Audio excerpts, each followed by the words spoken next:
Hello students, मैं आज के वीडियो में बात करने वाला हूँ W.B. यीट्स की पोएम है फॉर एन ग्रेगरी के लिए।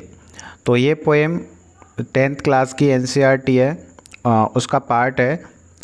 उसके अंदर ये एज अ पोएम के रूप में दी गई है। तो इस पोएम को अपन पढ़ेंगे, पोएम के बारे में देखेंगे, समरी देखेंगे, इसकी एक्सप्लेन करेंगे टेक्स्ट को, और कुछ साथ में जो वर्ड्स मीनिंग हैं लिटरेरी डिवाइसेस है वो सारा अपन इसमें पढ़ने की कोशिश करेंगे। सबसे पहले देखते हैं पोएम के बारे में। ये पोएम है वो W.B. Yeats, William Butler Yeats के द्वारा लिखी गई है, जिन्हें कि नोबेल पुरस्कार से भी नवाजा जा चुका है यीट्स को, और एज अ मॉडर्न राइटर के रूप में ये अपना प्रभुत्व रखते हैं। तो इन्होंने यहाँ पे इस पोएम के माध्यम से एक इम्पोर्टेंट टॉपिक को डिस्कस किया है। वो टॉपिक है लव। यानी आजकल जो रिलेशंस हैं वो टूट रहे हैं, क्यों टूट रहे हैं, उस चीज़ को उन्होंने इस पोएम के थ्रू निकालने की कोशिश की है। इसका रीज़न क्या है कि जो इसमें इन्होंने बताया है, it is almost impossible to find a person in your life who loves you truly. यानी प्रेजेंट सिचुएशन की बात करें तो आज के ज़माने में एक ऐसा इंसान ढूंढना मुश्किल हो गया है जो वास्तव में तुमको प्रेम करे। अगर हम सत्य बोलें तो एक रियल इंसान वो है जो तुम्हारी क्वालिटीज़ को लव करे, ना कि तुम्हारे लुक्स को। लुक्स की तरफ बिल्कुल भी ध्यान न दे, तुम्हारी क्वालिटी की वजह से तुम्हें प्रेम करे। ही इज़ देट, और अंत में वो कहते हैं इसमें कि एक गॉड ही है जो तुम्हें पूरा अंदर से प्रेम करता है। भगवान के द्वारा आपको बनाया गया है और भगवान ही आपको रियली अंदर से प्रेम करता है। यह poem basically conversation between the poet Yeats and a young girl. यह जो पोएम है, पोइट खुद ईट्स हैं और यंग गर्ल जिसका नाम क्या है, ग्रेगरी, उसके मध्य वार्तालाप है। पोएम है वो उसको बताने की कोशिश करते हैं कि जो तुम्हारा आउटसाइड चेहरा है, ग्रेगरी है, उनके सुंदर बालों के लिए फेमस है, क्योंकि कोई भी व्यक्ति आएगा वो उसके सुंदर बालों की वजह से उसके प्रति अट्रैक्ट होगा, ना कि उसको रियल लव करेगा। तो उस पोएम में वो ग्रेगरी को ये सारी चीज़ें बताने की कोशिश करते हैं कि आपको एक ऐसे इंसान की ज़रूरत है जो आपको ट्रूली अंदर से, जो आप रियल में हो, रियलिटी के जो गुण हैं, न कि आपकी बालों की वजह से, उसकी वजह से आपको वो प्रेम करे। और अंत में वो कहते हैं ऐसा इंसान मिलना मुश्किल है, क्योंकि सिर्फ एक ऐसा तो सिर्फ गॉड है जो आपको रियल में प्रेम करता है। तो ये सारी बात इसमें बताई गई है। अपन टेक्स्ट की तरफ चलते हैं, टेक्स्ट देखते हैं। ये खुद पोइट बोल रहे हैं इसमें, never shall a young man thrown into despair by those great honey coloured ramparts at your ear, leave love you for yourself alone and not your yellow hair. Despair का मतलब है निराश, sadness, और रैम्पार्ट्स का मतलब होता है जैसे किले के चारों तरफ जो किनारा बना हुआ होता है ना, किनारे की दीवार, उसको रैम्पार्ट बोलते हैं। तो यहाँ पे किस तरीके से यूज किया गया है वो अपन देखते हैं। Never shall a young man, कोई भी एक ऐसा नवयुवक, थ्रोन इनटू डेस्पेयर, बिल्कुल भी निराश नहीं होगा, by those great honey coloured, जो कि तुम्हारे हनी कलर्ड हेयर हैं। हनी कलर्ड क्या है, हेयर। रैम्पार्ट्स एट योर ईयर, जो कि तुम्हारे कानों के किनारों के चारों तरफ दिखाई दे रहे हैं, उनको देखकर कोई भी यंग मैन डेस्पेयर नहीं होगा। यानी कोई भी नवयुवक है वो निराश नहीं होगा। प्रत्येक नवयुवक तुम्हारी तरफ अट्रैक्ट होगा, क्योंकि ये क्या है, ब्यूटीफुल है। तुम्हारा लुक्स कैसा है, ब्यूटीफुल है। तुम्हारे जो हेयर हैं वो बहुत ज़्यादा सुंदर दिख रहे हैं। तो प्रत्येक नवयुवक तुम्हारे बालों की वजह से तुम्हारे प्रति अट्रैक्ट होगा। Love you for yourself alone, तुम्हें तुम्हारे लिए वो प्रेम नहीं करेगा।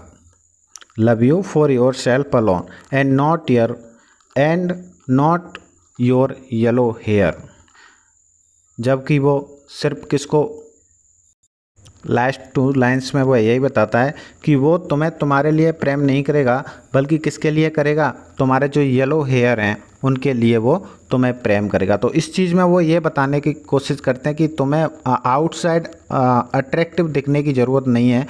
और यहाँ पे आउटसाइड के तौर पे उन्होंने हेयर को मेटाफोरिकली यूज किया है।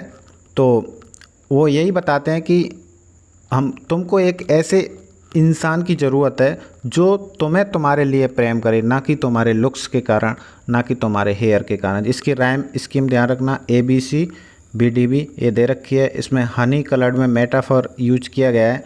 Ramparts at your ear Anne's hair is compare to the ramparts of a fort, क्योंकि यहाँ पे एनन के हेयर हैं, उनको जो किले का रैम्पर्ट्स होता है ना, चारों ओर जो खाई बनी होती है, दीवार बनी होती है, उससे यहाँ पे कंपैरिजन किया गया है, तो मेटाफर है इसमें।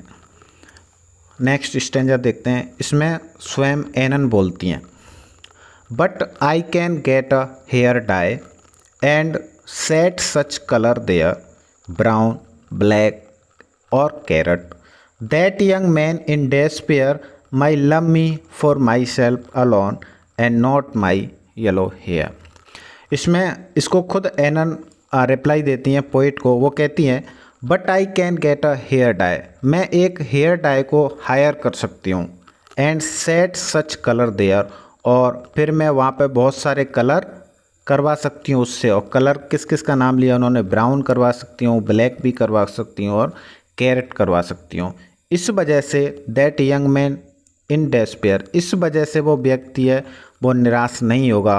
मे love me for myself alone, फिर वो मेरे बालों से अट्रैक्ट नहीं होगा, क्योंकि मैं बालों को विभिन्न प्रकार के कलर से रंग सकती हूँ, और सिर्फ एक कलर के लिए वो मेरे प्रति अट्रैक्ट नहीं होगा, इसलिए वो सिर्फ मेरी वजह से मुझसे क्या करेगा, प्रेम करेगा। May love me for myself alone and not my yellow hair, ना कि मेरे येलो हेयर के लिए वो मुझे प्रेम करेगा। तो यहाँ पे एनन इस रूप में रिप्लाई देते हैं कि मैं जो कोई भी मुझसे प्रेम करेगा वो मेरी बालों की वजह से नहीं करेगा, क्योंकि बालों के लिए तो मैं हेयर डायर हायर कर सकती हूँ, जो कि मेरे बालों पे ब्राउन ब्लैक कैरेट जैसा भी कलर चाहूँ मैं करवा सकती हूँ। तो इस वजह से वो मुझे मेरे लिए प्रेम करेगा, ना कि मेरे येलो हेयर के लिए। इसकी भी राइमिंग स्कीम है ABC BDB, ये ध्यान रखना। अलिटेशन का यूज किया गया है, रेपिटेशन ऑफ कॉन्सोनेंट साउंड, इसमें सेट सच में अलिटेशन का यूज हुआ है। ये यहाँ पे इसकी वो दे रखी है, आप पढ़ लेना। लास्ट स्टेंजा है इसका।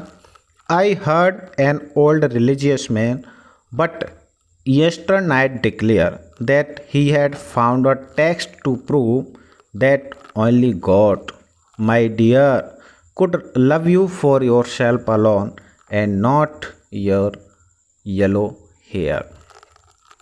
ये स्टेंजा भी स्पीकर इसमें पोइट हैं, वो बोलते हैं, I heard an old religious man, मैंने एक धार्मिक व्यक्ति को कहते हुए सुना था, बट येस्टर नाइट डिक्लेयर, जो कि लास्ट नाइट उन्होंने ये बात डिक्लेयर करी, that he had found a text, कि उन्होंने एक ऐसा टेक्स्ट खोज लिया है जिससे ये सिद्ध होता है दैट ओनली गॉड, कि सिर्फ गॉड भगवान, माई डियर मेरी प्रिय, could love you for yourself alone, इस दुनिया में सिर्फ भगवान ही है जो तुम्हें तुम्हारे लिए प्रेम कर सकता है, and not your yellow hair, ना कि तुम्हारे येलो हेयर को। सिर्फ भगवान ही आप जैसे हो, इनसाइड फ्रॉम इनसाइड जैसे हो, उससे सिर्फ गॉड ही प्रेम कर सकता है, ना कि कोई इंसान। और भगवान है, उसको आपके लुक्स से कोई ज़रूरत नहीं है, आपके येलो हेयर से कोई ज़रूरत नहीं है, क्योंकि गॉड है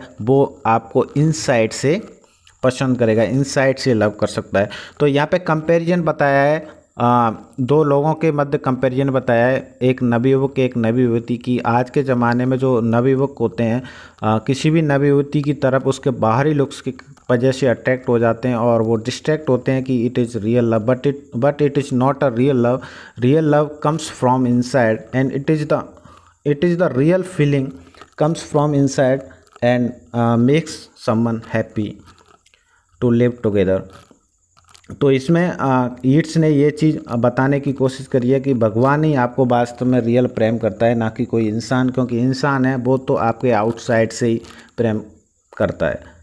तो ये चीज़ मेटाफोरिकली उन्होंने यूज करके बताई है। और इसकी भी राइमिंग स्कीम यहाँ पे ABC BDB है। एनाफोरा का यूज किया गया है क्योंकि यहाँ दैट वर्ड 2 बार रिपीट हुआ है। और अलिटेशन का भी यूज है, ही हैड योर येलो, इसमें अलिटेशन का यूज किया गया है। तो thanks for watching, this is the video for 10th class students and जो तैयारी कर रहे हैं कंपटीशन की उनके लिए भी इम्पोर्टेंट है, क्योंकि बहुत सारे क्वेश्चंस NCERT पार्ट से एग्ज़ाम में आते हैं, DSSB, KVS, NBS। तो आपको अच्छा लगे तो please like, share and subscribe. Thank you. मिलते हैं नेक्स्ट वीडियो में।